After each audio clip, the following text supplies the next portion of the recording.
Thank you so much for joining me today at Everyday Yoga. I am Christine and I am so glad you are here today as I continue my chakra as it relates to Maslow's Hierarchy of Needs series. And I have to share with you that the throat chakra, or the Vishuddha chakra, is what piqued my interest in exploring the energetic chakras in the first place.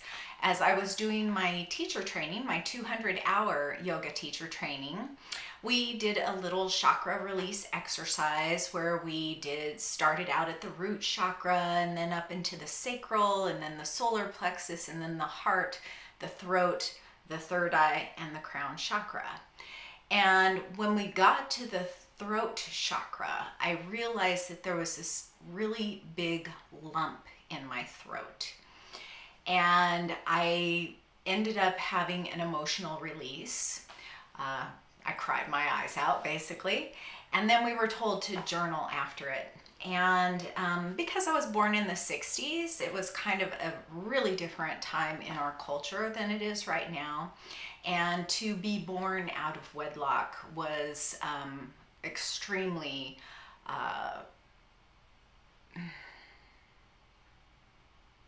shameful. It was shameful to be born out of wedlock. And because of a lot of different circumstances, I was told that about the circumstances surrounding my birth when I was 7 years old, and was also told that I had to keep it a secret, that I wasn't allowed to talk about it with anybody else in the family, that I wasn't allowed to tell my little sister, who now all of a sudden was my half-sister, about it. I wasn't allowed to tell anybody outside of the family, but somebody was going to tell me, and my mother thought that it best that she tell me herself.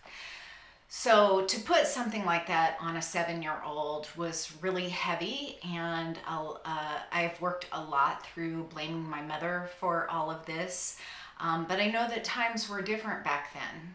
But what it created in me was the sense that I was a shameful secret. And there are other incidences throughout my childhood and my adolescent and teenage years, and even into my 40s, where situations occurred that I was shut down and told that it had to be a secret. And so when I did this throat chakra release, it was extremely powerful for me. A couple of times in my life, I had tried to do some stage work, and I had tried to do some public singing, and every single time, no matter how much I practiced, my throat would just simply shut down, and I was unable to say the words or sing the song. And now, after this throat chakra release, I know why. And I think a lot of us are shut down and not allowed to speak our truth, not allowed to share our feelings, or we're looked down upon when we do. And so anyway, I found the throat chakra practice to be really, really powerful. And this is why I'm sharing my journey through the chakras with you. One thing about the throat chakra is that it connects all of the lower chakras with all of the higher chakras. And so if you have an imbalance in the throat chakra, you might not be able to share your feelings. You might not be able to share that you have physical or emotional needs that are not met. You might not be able to say that your intuition that is at the third eye is active. You might shut that down. So it's really the area where we communicate. Not only do we speak from the throat, but we also listen with our ears. And so this whole area of the body is energetically attached through the throat chakra. I had a lot of dental problems. I grind my teeth, clench my teeth, and I catch myself doing it an awful lot. And I didn't realize that until I had released my throat chakra, which I'm still in the process of releasing, that a lot of that was probably due to the issues that I already had. So there are a lot of affirmations for releasing the throat chakra. I am living my truth. I speak with authenticity. I am my authentic self. I speak my truth. I listen with compassion. All of these things. Oh, I love this one. I speak for those who can't speak for themselves, which I think is really important in these trying times that we're going through right now. And I bet no matter when you might be watching this video, we're probably going through some trying times. So anyway, I've boiled it down to one affirmation that I think kind of encompasses everything, and that is, I communicate with integrity. So whether you're listening, or you're speaking for yourself, or you're speaking for someone else, I communicate with integrity. Seems to be the one that governs it all for me. So you might find a different affirmation works better for you, and I encourage you to use that affirmation throughout our practice and throughout your life. One other thing I wanted to mention with Maslow's hierarchy of needs, at this point in the hierarchy, this is relating to cognitive functions, knowledge, and curiosity. So learning is also another way of communicating, whether you're teaching, whether you're in a class. It is a form of communication. So it's a little bit of a stretch, but I think we can get there. So go ahead and get out your nice, comfortable, and sturdy, safe chair, and let's find a comfortable seat. So now that you've found your nice, comfortable seat, go ahead and make sure that your sit bones are planted firmly on the chair and that your feet are planted firmly on the ground in front of you. Just moving my little rug a little out of the way so you can see my feet here. Press into the tops of the thighs and see if you can't lengthen through the spine, tucking the chin, drawing the heart up, drawing the crown up, and letting those shoulder blades come out down the back. And then release the thighs and see if you can't continue holding that nice long spine, not with rigidity, but with strength, with softness, but with focus. And as always, we want to become present, and the best way to anchor ourselves into the present moment is to notice the breath. So with your nice long spine, go ahead and bring your attention just to the tip of your nose, to both nostrils, and notice how it feels as you inhale. You might feel a little cooling sensation as you draw the breath in through the nostrils. And notice how it feels as you exhale. You might even notice a little tickling sensation in those little tiny hairs there as you exhale. And if it feels good to you, go ahead and close your eyes or take a soft gaze. And just continue to notice the breath. And if your mind starts to wander, or you start thinking about things you have to do later on today, or conversations that you had yesterday, just bring your attention back to the breath as it goes in and out of the nose. And the first thing that we're going to do today is a little self-massage. So go ahead and take your right hand and gaze out over the right shoulder.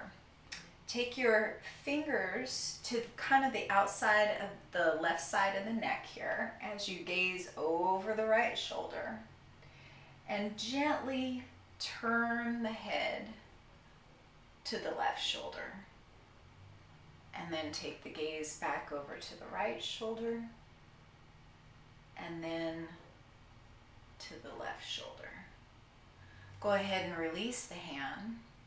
And then take your left hand to the outside, the right side of the neck. Take the gaze over the left shoulder, and then the right shoulder, the left shoulder, and then the right shoulder. Just noticing what you feel in the back of the neck as you move from side to side. Now taking the right hand again to the same place, so the fingertips are on the left side of the neck, just go ahead and use the pads of your fingers to massage your neck. maybe going in little circles, maybe going from the base of the skull down towards the top of the shoulder.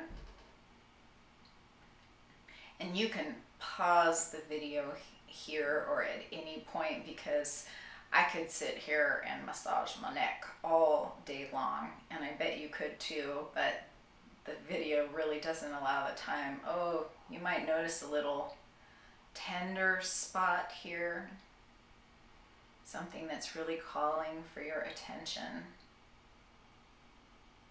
I had one yoga teacher who likened tender spots on the body to tender things that is going on with the emotions or in the mind, and how we tend to shy away from those tender areas. But sometimes they need our attention.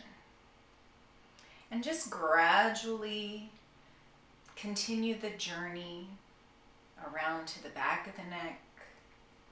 Again, the base of the skull here is really a wonderful place. Moving up and down the neck, and then continuing over towards the right. Bringing the focus to the throat, the back of the neck, the jaw, the tops of the shoulders. Continuing to move over to the right. And again, you can do this at any time on your own. Just taking a moment. I know sometimes we notice we've got some pain somewhere and we just ignore it and ignore it and ignore it. But maybe next time you notice your neck is a little sore, stop and give yourself a little self-massage. And then maybe take the heel of the right hand and continue towards the front of the throat. Just being really gentle up underneath the jaw.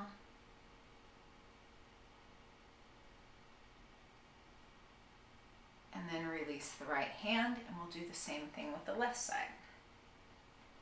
So starting over at the right side of the neck, keeping those shoulder blades down the back and that nice long spine. Bringing your mind's eye and your attention to all the areas of the neck that you're massaging. Noticing what you feel and where you might have some tender areas. It's kind of hard, I think, these days to go out and get a massage. And oftentimes it's hard to speak up when you are getting a massage. I don't know about you, but there have been times in the past where I would have liked something a little harder or softer or longer or not at all. And sometimes I speak up for myself, especially with somebody that I know pretty well, but other times I just go with the flow. And maybe we need to learn to speak up for ourselves a little bit more. And again, taking the heel of the hand up underneath the jaw and into the front of the throat a little bit. And then you can take your right hand to the top of the right shoulder and just kind of let it hang here. And take your gaze down towards the earth on the left side. Getting a little bit of a stretch back there, and maybe even taking the left hand to the crown of the head and not pulling down, but just kind of resting the hand here to get a little bit more of an opening. And taking a few breaths there, getting a nice little neck release. And then gently bring the head back to center, release the hand, and bring the head to the top of the spine before you switch sides. We don't want to just boom, boom, really fast. We want to be really gentle, especially when we are helping the neck. So taking the left hand to the top of the left shoulder and gazing down towards the ground on your right side. First starting here, before maybe adding the little extra weight of the right palm at the crown of the head. Being very gentle with yourself and bringing some kindness to this practice. Breathing here. And then releasing the right hand, bringing the gaze back to center, releasing the left hand, and bringing the head back to the top of the spine. Now we can take our fingertips to the tops of our shoulders and maybe rotate the shoulders forward a little bit, getting a little bit more opening here in the neck as well as in the shoulders. And then rotating them up and back and down. These little muscles here on the sides of the neck are called scalings, and they are involved when you breathe. So sometimes if you're having a hard time getting a deep breath, it might be because you have some tension in the neck. And then let's take the elbows back, keeping the fingertips on the shoulder, and kind of do a gentle cat-cow here. So lifting the heart, keeping the chin tucked, arching the back, and then exhaling to draw the belly button in, bringing the chin towards the chest and the elbows toward one another. Inhale to open and lift the heart, drawing the shoulder blades down the back, and exhaling to draw the elbows towards one another, rounding the back. And just moving at your own pace here, opening, rounding,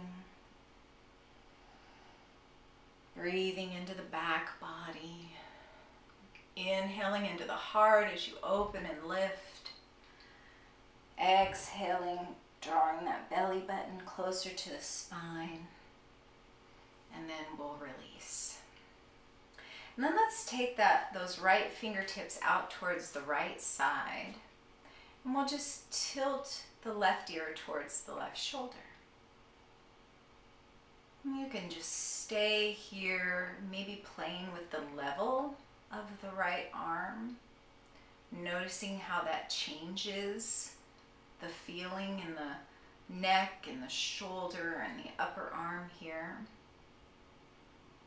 Or you can take that right hand around behind you and wrap the fingertips around the left arm, maybe at the elbow, and continue stretching towards that left side. Getting a nice big stretch along the right side of the neck and in the shoulder and the upper arm. Oop, I feel like I'm leaning a little there. So maybe trying to keep that nice long spine. And then let's go ahead and release.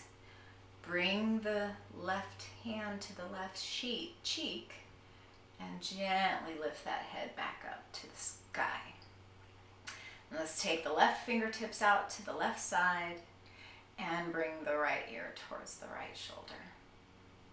Again, you can stay right here. You don't need to go any deeper if this is enough. But if you want to experiment a little bit with the level of the arm, you can definitely do that. Or you might wrap the left arm behind the back and reach around for that right elbow and get a little deeper into the left side. Keeping that long, strong spine. Breathing here. And when you're ready to release, just let go of the right arm and bring the right palm to the right cheek. And gently bring the head up to the top of the spine. And then we'll just make some circles with the head. Nice and gentle. We don't want to crunch the back of the neck here. And it doesn't matter what direction you start in because we are going to switch just around and around. And then switch sides, switch directions. You might hear some noises coming from the neck. And just do enough to kind of even things out. And we'll come back to center. And then we'll take the fingertips right here to the forehead. And we're going to basically drag the fingertips out from the center of the forehead down to the temples. And you can do that a few times if you like, before you take your finger pads here and begin massaging the temples, the tops of the cheekbones, in front of the ears, down to the jaw, maybe right behind the earlobe here at the top of the jaw. That's a really, really good place. And then you can take your fingertips and maybe cup around the jawline and gently work your way around towards the chin. And then moving back up the jaw.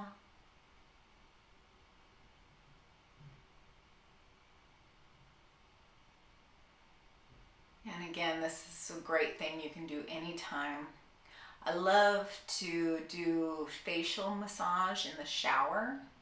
I tend to shy away from touching my face too much just because I had a lot of acne in my earlier years. So if I'm in the shower anyway and I'm using some soap, or if I'm applying sunblock or whatever to my face after I get out of the shower, that's a great time to give yourself a nice face and jaw massage. When you've had enough there, you can go ahead and release the arms and kind of shake them out just a little bit. And then we're going to take the right arm across the chest and hug it in with the left hand. And just get a little bit of a shoulder opening here across the back body. Noticing the breath, noticing what you feel. And then we'll switch sides, drawing the left arm in towards the chest and holding on to it with the right hand. And you can even do some massage here with the fingertip tips in the shoulder. And that can feel really good too. And again, this is something you can do right from your desk at any time. Even when you're on a Zoom call or something, you can do some of this stuff. Especially if you don't have to have your video on. And then we'll release and shake it out. And then let's just kind of rotate the arms up and opening. And you can just do little circles here, or maybe nice big wide circles, expanding and taking up space. Maybe affirming to yourself, I communicate with integrity. I communicate with integrity. And the next time you bring your fingertips up towards the sky, go ahead and bring the palms together, and we'll exhale, hands to heart. Thank you so much for joining me today for this throat chakra practice. I hope that you find these stretches and self-massage methods beneficial to you. And if you think they might be beneficial to someone else, please like and share this video. Namaste.